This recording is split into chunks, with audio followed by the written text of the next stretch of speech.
Assalamualaikum warahmatullahi wabarakatuh. Pada kesempatan ini saya akan menjelaskan tema Islamisasi ilmu pengetahuan. Ismail Raji Al-Faruqi, seorang intelektual muslim yang berasal dari Palestina, yang akhirnya karena di masa dia mudanya Palestina berada dalam jajahan atau cengkeraman agresi Israel, maka beliau pindah ke Beirut dan kuliah di American University.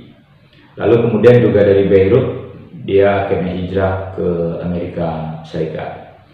Sebagai seorang intelektual muslim, dia punya pandangan yang menurut saya sangat bagus, sangat brilian terkait dengan isu-isu ilmu pengetahuan, dan dia melihat salah satu tema yang menarik itu dan menjadi objek kajiannya, lalu juga menyebar ke dunia Islam dan dunia Barat tentunya, terkait pandangan-pandangannya mengenai Islamisasi ilmu pengetahuan.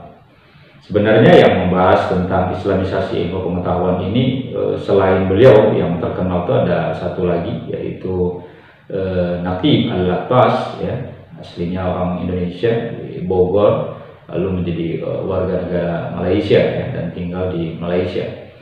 Nah, dua orang ini memang sangat concern dengan Islamisasi ilmu pengetahuan, dan memiliki kesamaan-kesamaan. Tentu juga ada perbedaan-perbedaan konsep terkait dengan Islamisasi ilmu pengetahuan.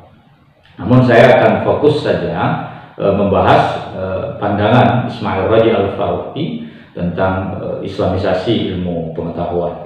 Bagaimana sesungguhnya latar belakang dari adanya konsep Islamisasi ilmu? Salah satu alasan yang menjadi landasan atau gagasan tentang Islamisasi ilmu pengetahuan ini ini bersifat netral sesungguhnya, bahwa ilmu pengetahuan tidak dapat bebas dari nilai.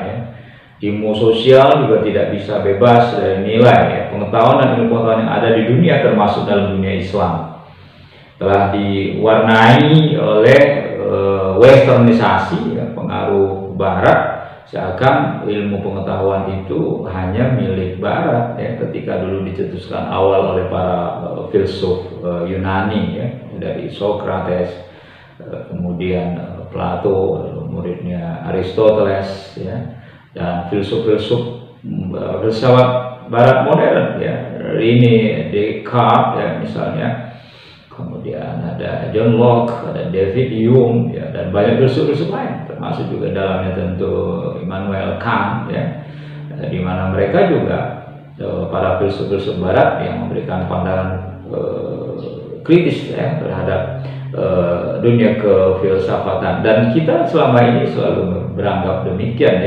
Nah, Ismail Raji Al-Faruqi melihat bahwa sesungguhnya itu tidak sepenuhnya salah, tetapi seakan-akan kita menganggap itu adalah sebuah pembenaran, semuanya seakan bersumber dari sana, padahal kan tidak seluruhnya dari sana. Kalau metodologi, aspek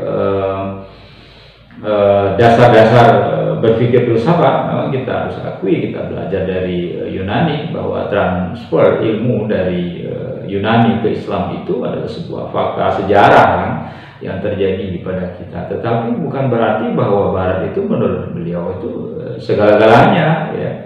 Jadi kita tidak menjadikan Barat itu sebagai kiblat, tetapi bahwa ilmu itu ada dalam dimensi Islam, dan wilayah Islam itu justru agama yang memang mengajarkan nilai-nilai pengetahuan.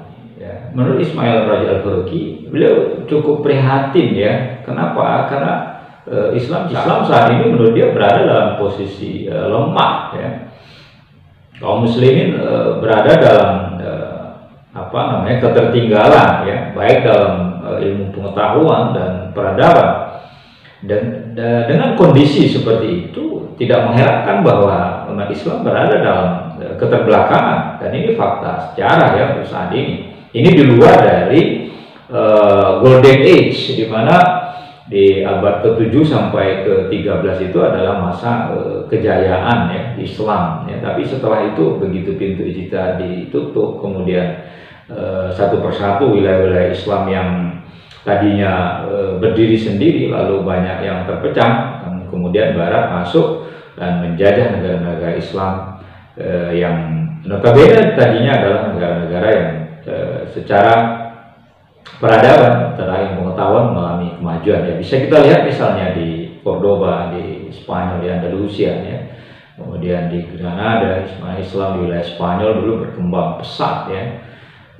Kemudian Islam juga mengalami kejayaan di masa Turki ya, Utsmani misalnya, di Mughal, kerajaan Mughal di India, kemudian juga kerajaan Safawi misalnya di Persia ya. Namun kemudian satu persatu melemah, dan ketika semangat berijtihad dalam ilmu pengetahuan meredup, ternyata mempengaruhi juga meredupnya ilmu pengetahuan dalam dunia Islam. Tapi justru Barat yang tadinya berada dalam kegelapan, bagi mereka masa Dark Age ya, mereka lalu bangkit ya, enlightenment yang mereka lakukan, yang mereka dapatkan pencerahan yang disebut juga dengan masa Renaissance. Mereka justru menjadi bangsa yang justru maju ya dari Islam yang tadinya justru lebih maju dari mereka. Nah, ini fakta sejarah, dan inilah yang memprihatinkan Ismail Raja Al-Faruqi. Dan dia juga melihat kenyataan bahwa banyak di kalangan umat Islam yang buta huruf ya, masih percaya kepada takhayul. Kemudian umat Islam banyak yang menjadi taklid buta, hanya sekedar ikut-ikutan tanpa ngerti dasar apa yang mereka ikuti. Kemudian rendahnya budaya literasi di kalangan umat Islam. Kemudian yang ini semua diperparah oleh ditutupnya pintu ijtihad, dan tidak ada semangat untuk berjihad dalam ilmu pengetahuan. Nah, zaman kemunduran Islam inilah yang mestinya menjadi titik tolak kita untuk bangkit. Kalau Barat pernah berada dalam kegelapan ya, di mana pengaruh gereja saat itu sangat kuat ya, lalu mereka bisa bangkit ternyata dengan semangat Renaissance atau Aufklärung ya, mereka benar-benar bisa survive justru untuk meninggalkan Islam yang tadinya menjadi sebuah peradaban yang menguasai dunia. Nah, ini keprihatinan yang dilihat oleh Ismail Raja Al-Faruqi dan menjadi landasan awal pemikirannya tentang perlunya ada kebangkitan dari Islam dan dimulai dengan Islamisasi ilmu pengetahuan. Dia juga mengkritisi bahwa banyak belakangan orang Islam belajar di Barat dan terpengaruh oleh budaya westernisasi ya, walaupun menurutnya ada hal positifnya dari aspek metodologi, dari aspek sumber-sumber pengetahuan yang dapatkan bagus-bagus saja, sah-sah saja, tetapi ternyata banyak juga yang terjebak oleh pemikiran-pemikiran yang sekuler ya. Agama tidak menjadi landasan dasar untuk kemajuan ilmu pengetahuan. Kemudian terlihat bahwa kebarat-baratan dari orang Muslim yang belajar di Barat itu justru menjadikan mereka itu semakin jauh justru dari ajaran-ajaran agama yang semestinya.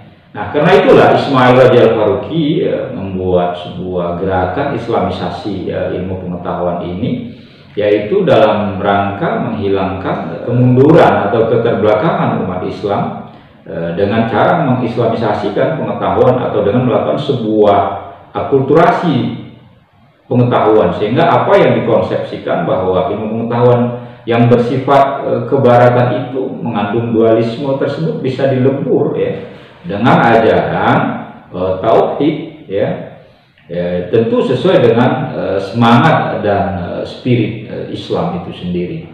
Karena itu Ismail Raja Al-Faruqi memandang bahwa usaha untuk pendefinisian kembali, menyusun ulang, mendata, memikirkan kembali argumen untuk ya menuju kejayaan Islam kembali, melakukan semua itu dengan menata kembali disiplin-disiplin ilmu pengetahuan, menambah wawasan keilmuan, kemudian berpikir untuk kemajuan Islam. Nah, secara umum sesungguhnya menurut Ismail Raji Al-Faruqi, Islamisasi ilmu pengetahuan dimaksudkan untuk memberikan respon positif terhadap realitas ilmu pengetahuan modern yang menurut Al-Faruqi sangat sekularistis, ya, dan dalam model pengetahuan baru yang utuh dan terintegrasi tanpa pemisahan di antara keduanya. Proses pengintegralan antara ilmu pengetahuan yang berkembang di dunia barat dengan konsep Islam dan ilmu pengetahuan. Jadi menurut dia bahwa kita tidak menolak juga sesungguhnya apa yang ada dari barat, ada nilai-nilai positifnya, tetapi yang bersifat sekularistik itu yang memang harus kita antisipasi, ya. Artinya bahwa semangat tauhid di dalamnya dengan itu sebagai dasar untuk menuju integralitas antara ilmu pengetahuan, ya, yang ada di barat, ya, dengan konsep Islam. Itu bagi dia sebenarnya tidak ada masalah, sah-sah saja sejauh kita melakukan itu untuk menuju Islam yang jauh, menuju Islam yang lebih baik, yang lebih maju, yang tadinya tertinggal jauh dari barat. Lalu bagaimana proses Islamisasi ilmu pengetahuan? Ya, proses Islamisasi ilmu pengetahuan ini, ya, bisa dilaksanakan ketika proses ilmu pengetahuan dilaksanakan dengan prinsip pokok yang ada pada ajaran Islam itu sendiri, baik dalam prinsip pokok syariah, ya, kemudian akhlak, dan pucuknya atau tertingginya adalah tauhid. Karena ketiga prinsip tersebut haruslah menjadi pondasi dasar bagi ilmu pengetahuan yang ada. Nah, bila tiga tiang penyangga ini menjadi dasar yang kuat, maka proses Islamisasi ilmu pengetahuan menurut Ismail Raji Al-Faruqi itu akan bisa membawa hasil yang diinginkan. Nah, lalu bagaimana cara yang bisa dilakukan, ya, untuk menuju Islamisasi ilmu pengetahuan tersebut? Yang pertama menurut Ismail Raji Al-Faruqi adalah mengislamkan ilmu-ilmu yang ada maupun yang sedang berkembang.